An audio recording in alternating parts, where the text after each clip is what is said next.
Okay, we have some breaking news out of Houston this morning. The Rockets in the NBA are now reviewing video of James Harden partying maskless at a strip club to determine if he violated the league's COVID-19 protocols, putting the All-Stars availability for tonight's season opener in question, sources telling our Tim McMahon. Now, that video was published by Black Sports Online. It purportedly was from a Houston strip club's Christmas party that was held this week. And this is all, guys, coming off of yesterday's report where, according to The Athletic, Harden had multiple verbal confrontations with teammates at practice, also threw a ball at Jae'Sean Tate. So, Max, I want to start with you here. Are all of these off-the-court actions by Harden going to affect his trade value? No, I don't really think so, because I think everyone knows what he's doing. You know, unless teams are looking, going, well, if he's not happy here, he'll pull the same thing. He's not being accommodated. This is their leverage. So it's pretty clear Harden's acting out in order to get an effect. Stephen A., whether or not how much that affects his trade value, I'll leave to you. I'll tell you what I think has absolutely affected his trade value. I mentioned off the top of the show, if I were the Nets, I would not trade for Harden. Not because he's not a great player, but because their depth really showed itself yet last night, the way they shared the ball, the whole thing. I'll tell you who else I wouldn't trade if I were another team. I wouldn't trade Ben Simmons for James Harden. Not after last night, Stephen A., because if you watch the Brooklyn Nets, there's one guy on the Sixers that you're like, okay, there's no defending Kevin Durant, but the guy who can do the best possible job is Ben Simmons, who I thought, when active, was the best defender in the world last year. If I'm the Sixers and I'm watching KD last night, and I'm going, he's already at least 80% KD, we're going to need Ben Simmons on that cat, right? And I'm not trading Embiid, so what does that leave you with? Spare parts? So I think right now, after last night and the way KD looked, especially in the way the Nets looked, if I were the Nets, I wouldn't trade for him. If I were the Sixers, I wouldn't give up Simmons for him. If his trade value is going down, I think it's based on that stuff, on-court considerations after last night, more than it is on his misbehavior off the court in order to force a trade. Well, first of all, let me say a couple of things. Number one, if you talk to the Houston Rockets, they will tell you they're not getting the quality offers for James Harden that one would anticipate from a league-leading scorer over the last 3 years who averaged over 30. They expected better offers. They're not getting those quality offers from him. That's why he's still in a Houston Rockets uniform, just to make sure that from a reportorial perspective, I point that out. The other thing that I would say is this. When you talk about Ben Simmons in the fashion that you do, Max, it comes down to this. If you're the Philadelphia 76ers, is it a long-term view where it's a marathon, it's not a sprint, and you're thinking about 3, 4, and 5 years down the road? Or are you talking about the Brooklyn Nets and what they are and what they're trying to be and how you're going to compete with them? Because I got news for you. Ben Simmons not having any kind of perimeter game whatsoever is not going to get it done for the Philadelphia 76ers when all is said and done. I don't give a damn how well he plays defense. There's no one on the planet Earth that can stop Kevin Durant, not even Ben Simmons. It ain't happening.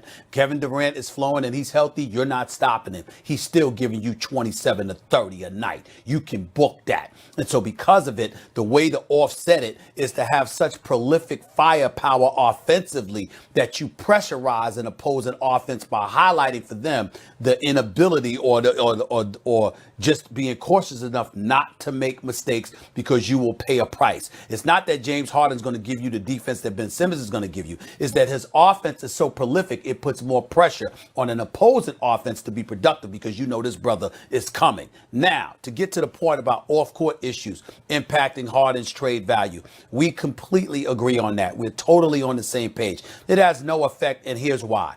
Everyone knows what James Harden is doing. James Harden is a professional. Yeah, the lateness. Yeah, being, preferential treatment. We get all of that. But this brother plays hurt. He doesn't miss games. He doesn't engage in load management.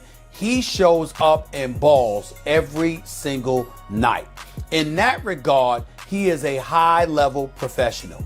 For him to act this way, it is clearly and flagrantly on purpose. He is doing this to bring attention to everyone and their mother. He does not want to be a Houston Rocket any longer. He wants out.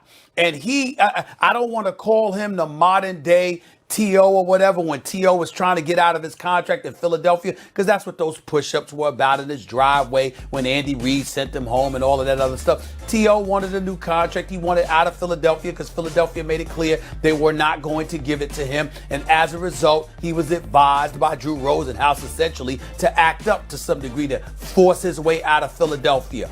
In this case, that's what James Harden is doing. He's trying to force his way out of Houston. He does not want to be a Houston Rocket. He wants out by any means necessary, and he is creating a headache because he knows that's the only way with 2 years left on his contract that he could possibly get his way. He's not that guy. He's not stupid by any stretch of the imagination. He's doing it on purpose because he wants out. Other teams know that.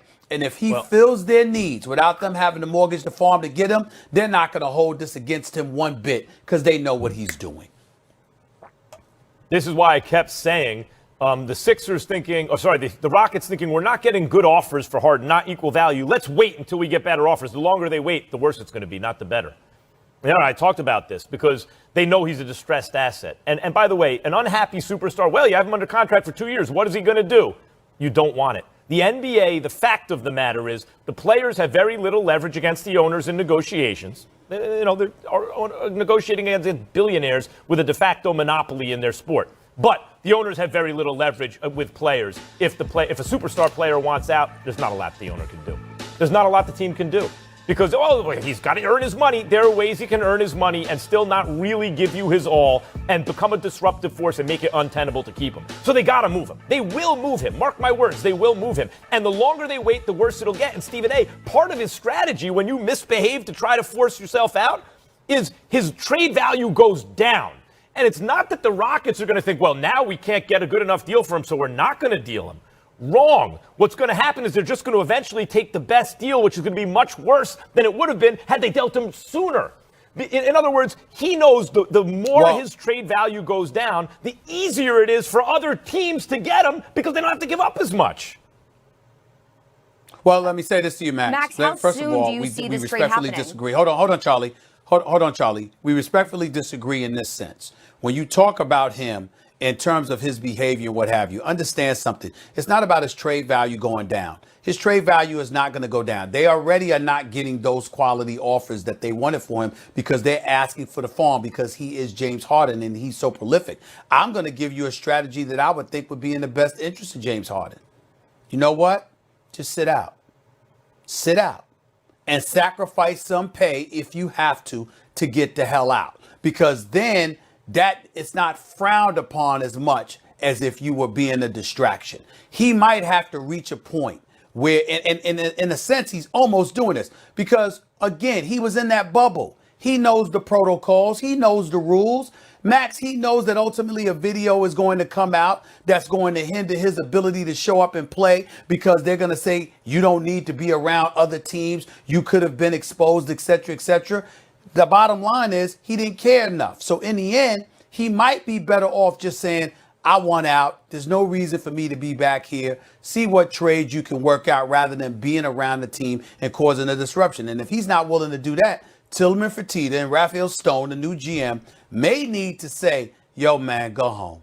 They might need to do that because he clearly does not want to be there. So how soon is this trade going to happen? Stephen A., you can answer that one since you just spoke. Well, we don't know. That's the whole point. Max is talking about how, listen, we all know that they're going to move him because he doesn't want to be there.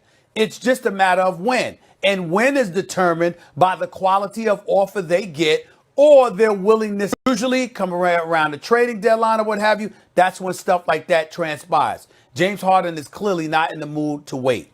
Everything he is doing is because he wants the world to know I'm being forced to stay here. I don't want to be gone. He almost might have been better off, like Kendrick Perkins said to me last week, taking the extra 2-year extension for the $50 million per, $103 million to be exact, because you would have been locked up for 4 years instead of 2. And that way, anyone who gets you knows that they're keeping you for the long haul, and they might have been more receptive to that. But his situation is what it is. Yeah, it's a very tough situation, and there is some more information coming from Tim McMahon this morning as well.